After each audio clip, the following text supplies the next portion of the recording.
하나, 둘, 셋. 안녕하세요. 이쪽이 민성입니다. 여러분, 지금 현재 시간 새벽 4시입니다. 절대 졸린 거 아니고요. 다들 키노트 보셨나요? 깜빡 주무시느라 애플 키노트를 못 보신 분들을 위해서 대신 제가 밤을 샜습니다. 이번에 애플 이벤트 신제품 발표가 있었는데 새롭다면 새로웠고 또 아니라면 아닌 것 같기도 하고 그랬던 것 같아요. 거두절미하고 제가 여러분들께 깔끔하게 요약 정리해드리도록 하겠습니다. 우선 초반엔 애플 카드랑 애플 팟캐스트, 애플 TV 이런 걸 언급을 먼저 했어요. 애플 카드 패밀리라는 걸 통해서 가족들끼리 이 애플 카드를 공유해서 쓸 수가 있고 서로 지출 관리나 구매 관리 이런 거를 공유를 할 수가 있대요. 분석을 해서 뭔가 개인적으로 이 신용카드를 가족들이랑 공유해서 쓰면 괜히 싸움만 하는 거 아닌가? 라는 생각이 들었습니다. 그리고 또 애플 TV, 이제 아이폰을 통해서 애플 TV의 색감을 조절할 수 있다고 하는데 이 기능을 잘 쓸지는 잘 모르겠습니다. 무엇보다 이 리모컨 디자인이 되게 예쁘게 나왔는데요. 맨 위에 원형 휠을 돌리면 TV에 구간 점프도 가능하고 무엇보다 이 시리 버튼을 오른쪽 이 측면에 배치해서 아이폰이랑 최대한 비슷한 디자인을 하게 한 게 되게 센스 있다고 느꼈어요. 리모컨 주제에 예쁘네요. 근데 한국과는 조금 먼 거리 얘기인 것 같아서 일단 패스. 그리고 팟캐스트도 팟캐스트 플러스라는 이름으로 팟캐스트를 이제 구독형으로 새롭게 바뀐다고 합니다. 아무튼 이건 그렇다 치고 이제 여기서부터 제가 아주 집중했던 소식인데요. 바로 아이폰 12랑 아이폰 12 미니의 퍼플 컬러가 출시된다고 합니다. 다들 아이폰 12 시리즈에 왜 보라색 퍼플이 없냐라고 하셨죠? 드디어 나왔습니다. 이게 키노트 상으로는 이 퍼플 컬러가 나왔다는 게 되게 짧게 언급했는데 너무 예뻐서 순간 와 진짜 미쳤다 싶었어요. 물론 단순히 이 색깔 때문에 아이폰 12를 새로 살 그것까지는 아닐 수 있겠지만 제 주위에도 보면 이 퍼플 컬러가 없어서 괜히 다른 색깔 사고 아니면 괜히 11 사고 이랬던 친구들이 되게 많았거든요. 생각보다. 이 연보라의 색도 되게 잘 뽑았고 무엇보다 이 퍼플 컬러의 출시가 루머나 유출 소식이 없었어서 더 깜짝 놀랐던 것 같아요. 상상도 못한 정책. 다들 12에 퍼플 없어서 화이트 구매하신 분들 많으실 텐데 개인적으로는 유감으로 생각을 합니다. 왠지 12보다는 12 미니 퍼플이 더 뭔가 색깔이랑 잘 어울리고 더 깜찍한 것 같고 벌써 한국 공홈에 떴고요. 공홈을 보니까 이 퍼플 컬러는 4월 23일 그러니까 이번 주 금요일 오후 9시에 사전 주문 시작이고 대한민국의 1차 출시국에 포함이 됐고 4월 30일 출시라고 합니다. 이 12 퍼플은 진짜 실물로 직접 보고 싶어요. 자, 그 다음에 아이맥입니다. 일단 요약을 하자면 옵션에 따라서 169, 194만원, 그리고 221만원이고요. 7가지 컬러로 출시가 됐어요.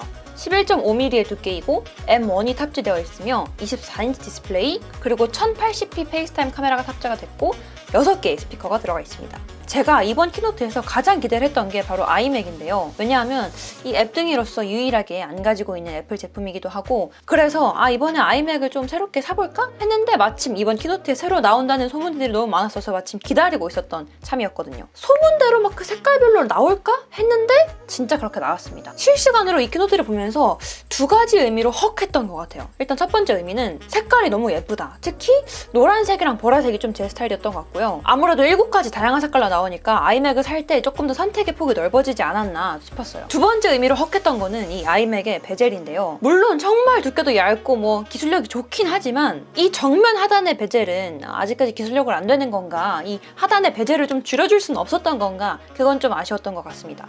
아무튼 두께가 11.5mm래요. 진짜 얇죠? 내 전공책보다 얇은 것 같아. 아이맥의 7가지 색깔에 맞춰서 마우스랑 키보드, 트랙패드도 이 깔별로 나오고요. 디스플레이가 24인치인데 베젤을 많이 줄여서 21.5인치짜리 아이맥보다 크기가 조금 큰 사이즈의 24인치를 담았다고 하더라고요. 113만 개 화소의 4.5K 레티나 디스플레이입니다. 이 아이맥에 트루톤이 돼서 이제 색온도를 맞춰줘서 눈의 피로도를 덜어주고 반사도가 낮은 코팅으로 이제 반사를 많이 줄여서 가독성을 높였어요. 그리고 요즘 아무래도 시국이 시국인지라 이제 비대면으로 화상통화, 영상통화 할 일 많으시잖아요. 그래서 이 카메라에도 신경을 썼다고 합니다. 어둡거나 밝은 환경에 있어도 첨단으로 이 ISP라는 첨단 이미지 신호 프로세서가 작동을 해서 화소를 분석해서 노출과 화이트 밸런스를 자동으로 이렇게 맞춰준대요. 그리고 좀 더 향상된 마이크와 스피커도 탑재가 됐는데 애플 말로는 아이맥 역대 최고의 스피커다, 역대 최고의 마이크다 라고 하네요. 그리고 이 매직 키보드, 이 매직 키보드에 아이맥 최초로 터치 아이디, 이 지문 인식이 드디어 탑재가 됐습니다.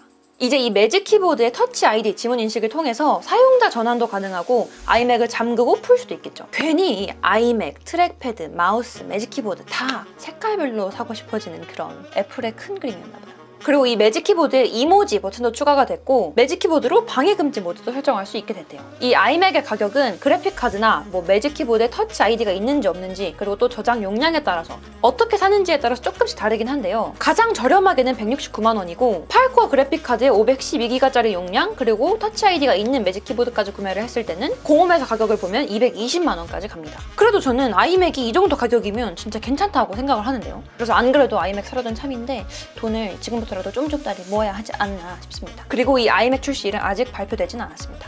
또 에어태그.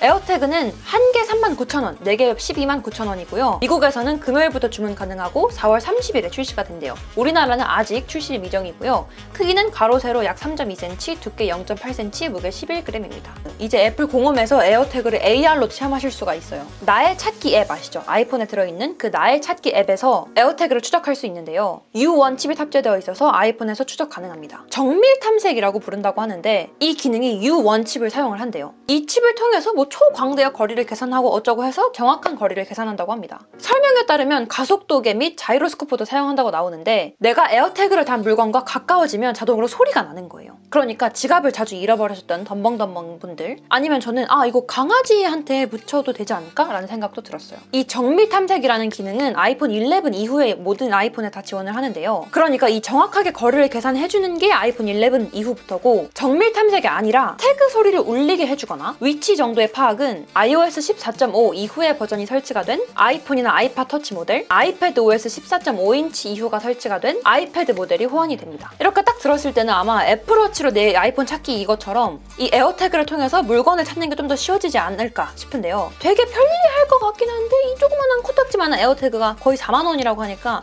저렴한 거라고는 생각하지 않습니다. 그래도 물건을 자주 분실하시는 분들께는 뭐 사면 좋을 것 같기도 해요. 배터리도 1년 정도 사용 가능하고 사용자가 쉽게 교체도 가능하대요. 그리고 생활방수 정도는 된다고 하니까 막 수영장에 던지고 일부러 막 빠뜨리고 이런 게 아니라면 어느 정도 방수도 지원하겠죠.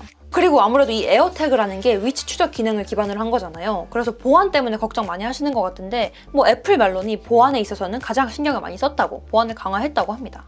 그리고 이 에어태그에도 나만의 이름이나 글씨, 이모지 이런 걸 각인을 할 수가 있어요. 그래서 누군가한테 선물을 하거나 뭐 내 이름을 각인해도 좋을 것 같은데 개인적으로는 이게 39,000원이면 뭔가 친구들 생일 선물로 각인해서 주기 딱 좋을 것 같다는 생각도 했습니다. 뭔가 내 돈 주고 사긴 좀 아까울 것 같았어요. 그리고 역시 애플 하면 공식 액세서리죠. 왜 안 나오나 했더니 에르메스 에디션도 소개를 하더라고요.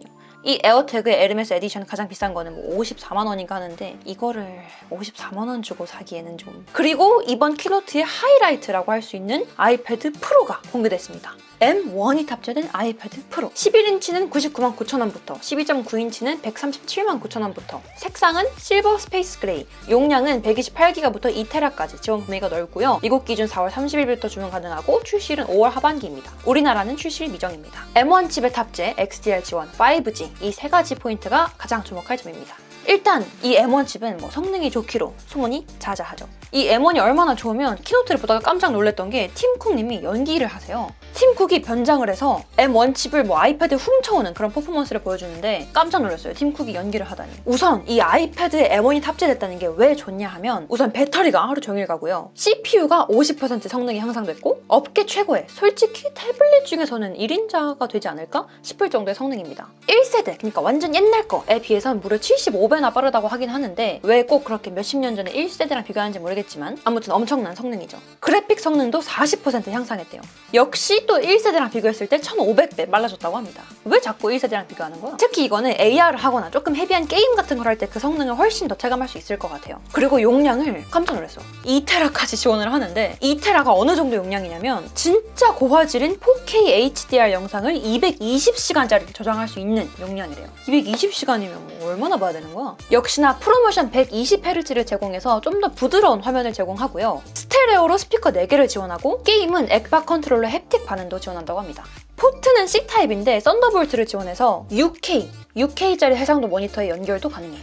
이 모든 거를 언제 어디서든 작업이 가능할 수 있도록 셀룰러 모델의 초고속 무선 연결 5G를 탑재를 했습니다. 드디어 아이패드에 5G가 탑재가 됐네요. 이게 키노트에서는 이걸 어떻게 활용할 수 있는지 보여주면서 막 출근하다가도 갑자기 아이패드로 라이브 스트리밍 켜고 회의에 참석하고 이런 걸 보여주는데 언제 어디서든 회의에 참석할 수 있으면 꼭 좋은 게 아닌 것 같기도 하고 후면 카메라는 프로급 카메라 시스템으로 비디오 창작자들에게 좋을 뿐만 아니라 AR을 통해서 건축물을 구현한다거나 이런 것도 훨씬 더 쉽게 가능해질 것 같아요. 저는 사실 후면 카메라보다 아이패드 전면에 울트라 와이드 카메라가 탑재됐다는 걸 듣고 더 놀랐는데요. 122도 이 시야각을 갖춘 이 카메라가 1200만 화소의 런닝머신을 통해 센터 스테이지 기능으로 사람이 주변에 이리저리 돌아다녀도 자동으로 센터를 맞춰서 무빙을 하고 그러다가 인물이 한 명 더 추가되면 줌아웃이 저절로 되면서 촬영되는 모습을 보여줍니다. 12.9인치에서는 리퀴드 레티나 XDR 디스플레이를 구현해서 놀라게 했는데요. 익스트림 다이나믹 레인지를 구현하기 위해서 미니 LED를 기존 LED보다 120배 작게 만들어서 10,000개를 2,500곳에 배치를 했고 정밀하게 밝기 조정을 해서 100만 대 1의 명암비라고 합니다.